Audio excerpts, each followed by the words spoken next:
Bonjour à tous, c'est Totoyo de Planet Casio. Je vais faire un tutoriel sur la programmation en Basic Casio. Donc là c'est le premier, mais si jamais ça vous plaît et que vous trouvez que j'explique bien, j'en ferai d'autres. Alors pour commencer, je vais faire juste un truc, un jeu très simple. C'est le jeu du plus ou moins. Donc la calculatrice génère un nombre aléatoire et vous devez le deviner. Et la seule indication qu'elle vous donne c'est si le nombre est plus grand ou plus petit. Voilà. Bon. En même temps, je commence aussi simple pour moi pour aussi découvrir un peu les tutoriels vidéo. J'en ai pas encore fait, donc comme ça je commence doucement. Et après on ira, on fera des jeux plus compliqués. Donc déjà pour commencer, donc on aura besoin de la fonction rand dièse qui va générer un nombre aléatoire entre 0 et 1. Donc attention, c'est un nombre décimal, hein, en sachant que 1 est exclu. Donc pour cela, vous l'avez dans Options, faites encore F6, probe, rand, et voilà. Donc après on a besoin, donc on veut jusqu'à 100. Donc 100. Donc moi je mets pas le signe de la multiplication, personnellement, ça économise un octet. Et étant donné qu'on le veut que ça soit un entier, nous on a besoin de la fonction int. Donc on revient dans option et là on cherche, c'est dans num il me semble, num, ouais, voilà num, on met la parenthèse, voilà.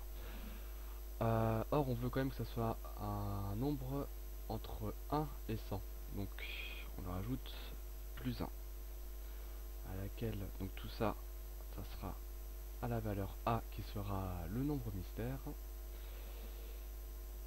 voilà. Après, on peut mettre un petit message du genre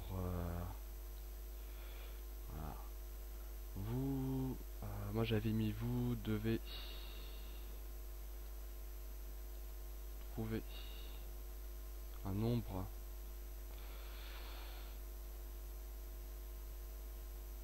entre 1 entre 1 et 100. Voilà, c'est juste comme ça que la personne elle sache un peu le nombre. Après, on verra peut-être plus loin comment faire varier ce nombre là. Si jamais on voulait mettre d'autres bornes, ou sinon vous pouvez le faire aussi vous-même. On va commencer par une première boucle qui va qui ne va fonctionner, enfin qui va se répéter tant que le nombre n'a pas été trouvé. Donc A pour le nombre mystère. Et donc différent de B. B ça sera la valeur que la proposition du joueur pour le nombre. Donc là on met un petit texte ici, ben, votre proposition. Vous mettez ce que vous voulez. Hein. Voilà. Avec le point d'interrogation B. Maintenant, on va vérifier que le nombre est plus petit ou plus grand. Donc, si B inférieur à A, non, j'ai pas mis. Alors, je vous conseille également de mettre à chaque fois if, then, else et if end en même temps. Comme ça, au moins, vous n'oubliez pas de fermer. C'est une erreur récurrente. Donc là, on affiche. Bah, il est plus petit. Non, je raconte une bêtise. Donc si jamais le nombre mystère est plus grand que le nombre proposé, donc forcément la calculatrice affiche que le nombre est plus grand. Voilà. Un petit disp, c'est le petit triangle qui va mettre en pause le jeu, comme ça au moins la personne elle voit le message. Et donc, si le nombre il n'est pas plus grand, il est plus petit. Voilà. Bon, c'est que j'ai dit que le nombre, s'il n'est pas plus grand, il est plus petit.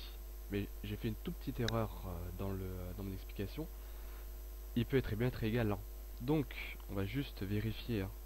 on va mettre juste une petite un petit if avant. On va dire si le nombre est différent de A, pour éviter qu'il affiche un message comme quoi il est plus petit, et après il va marquer oh bravo vous avez réussi, ça sera un peu idiot. Bon, ça au moins il affichera aucun message si jamais le nombre il est égal. Voilà. Donc on ferme également bien à la fin aussi. Vous voyez, il y a deux if, donc on doit obligatoirement trouver deux if and dans quelque part dans le programme. Et là ici on peut donc étant donné que après la boucle, c'est-à-dire que A est égal à B, donc la personne a trouvé le chiffre mystère. Donc on met un petit clear text pour effacer tous les grands textes, c'est un peu mieux. Voilà. Et là on met un petit message. Bravo. Tac, bravo. Voilà. Bon, c'est très simple. Alors, on va mettre une toute petite amélioration, histoire de voir un peu plus loin, parce que là c'est vraiment très basique. On va mettre un petit compteur de coups.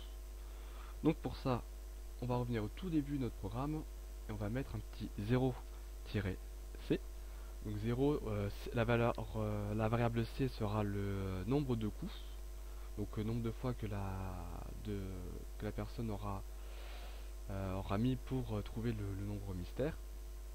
Et à chaque fois, on va l'incrémenter de 1.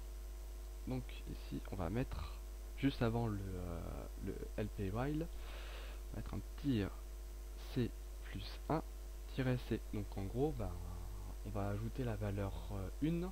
On va additionner, on va incrémenter de 1 la variable c. Voilà. Et à la fin, on va mettre un petit message, bravo, vous avez trouvé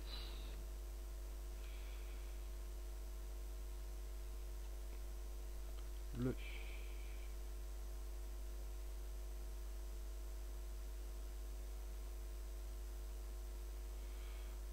j'ai l'impression qu'il y a une petite erreur. Vous avez trouvé le... Ouais, j'ai un peu bugué parce que j'avais mis dans mon tutoriel qu'il fallait pas mettre d'espace, mais j'ai l'impression qu'il n'y a pas de retour à la ligne. Enfin, que le E il va se retrouver à la ligne. C'est pas comme je le pensais. À moins que j'ai mis un espace en trop quelque part. Bref. Le nombre mystère. Le nombre mystère.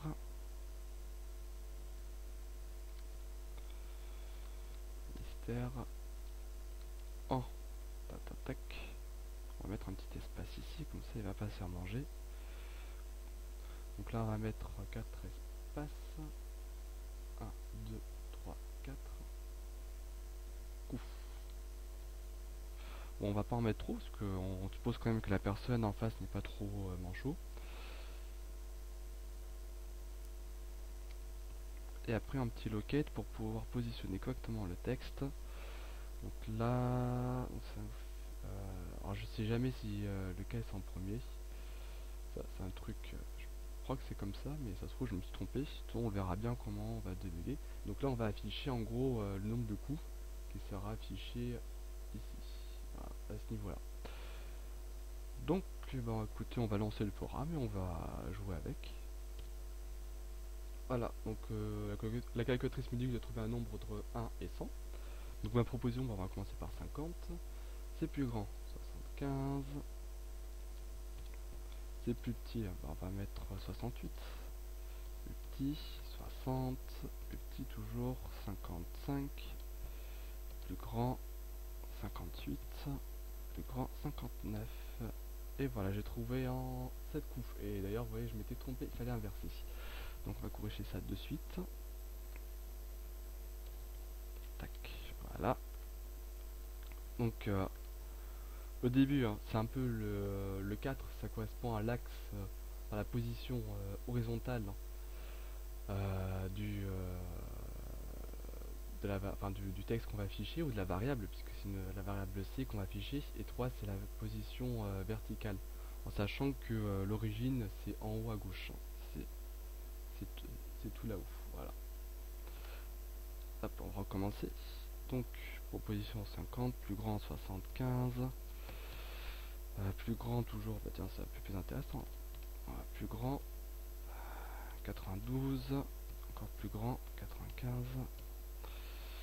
98. Allez, je vais mettre 100 pour le. Bah ouais, c'était 100. Voilà, en 100 coups. Enfin en 7 coups, donc je crois que j'avais également fait 7 la dernière fois. Donc en même temps. Après, si jamais vous voulez mettre différents niveaux, vous pouvez toujours perfectionner. Bah, vous faites au lieu que ça soit entre 1 et 100, vous pouvez être entre 1 et 200, entre 1 et 1000. Donc là, bah, si c'est entre 1 et 1000, bah, vous mettez 1000. Après, bon, bah, vous pouvez mettre quel niveau. Vous mettez ici niveau. Voilà. Voilà, donc si jamais, par exemple, si c'est égal à 1, alors on dit que c'est 100, donc c'est un niveau on va dire facile. Et si jamais c'est difficile, on met mettre D plutôt ce qu'on utilise A pour le nombre mystère. Et si jamais vous voulez que ce soit plus difficile, vous mettez D. Vous mettez 1000. Et là vous remplacez. Vous pouvez également mettre des variables, il n'y a pas de souci. Attends, le calcul c'est encore assez souple. Voilà par exemple. Bon après il faudra mettre un peu mieux la mise en page bien sûr. Mais ça sera d'autres à vous de le faire. Et écoutez après personnellement je vous déconseillerais s'il vous plaît de poster votre jeu du plus ou moins sur Planet Kazoo parce qu'on en a une tripotée. Voilà, bon rien ne vous empêche de regarder comment on fait les autres. Mais bon voilà il y a peut-être un peu plus intéressant comme jeu. Donc voilà écoutez j'espère que cette première vidéo elle vous aura quand même plu, que mes explications seront assez claires et surtout n'hésitez pas à me faire part de vos remarques pour que je m'améliore. Voilà, je répète, c'est quand même la première fois que je fais un tutoriel vidéo. Donc je peux être hésitant, je peux peut-être mal expliquer, peut-être que sans doute il y a des points peut-être en manque de dynamisme, je sais pas. Enfin voilà, faites-moi part de vos commentaires. Et j'essaierai d'en tenir compte pour les prochaines vidéos. Bon, j'essaierai également de proposer peut-être des programmes un peu plus complexes, un peu plus, surtout plus intéressants. Parce que bon là c'est pas ce qu'il y a de mieux. Et comme je vous dis, on est tous passés par là et on en a plein sur plein d'occasions. On va avoir une bonne trentaine. Voilà. Surtout n'hésitez pas justement à visiter notre communauté, notre site. On est très content d'avoir de nouveaux programmeurs. Et il y a une très bonne ambiance, et on s'entraide volontiers, donc si vous avez besoin d'aide, n'hésitez pas à nous laisser un message et à vous inscrire aussi. Et écoutez, je vous dis à très bientôt. Allez, ciao!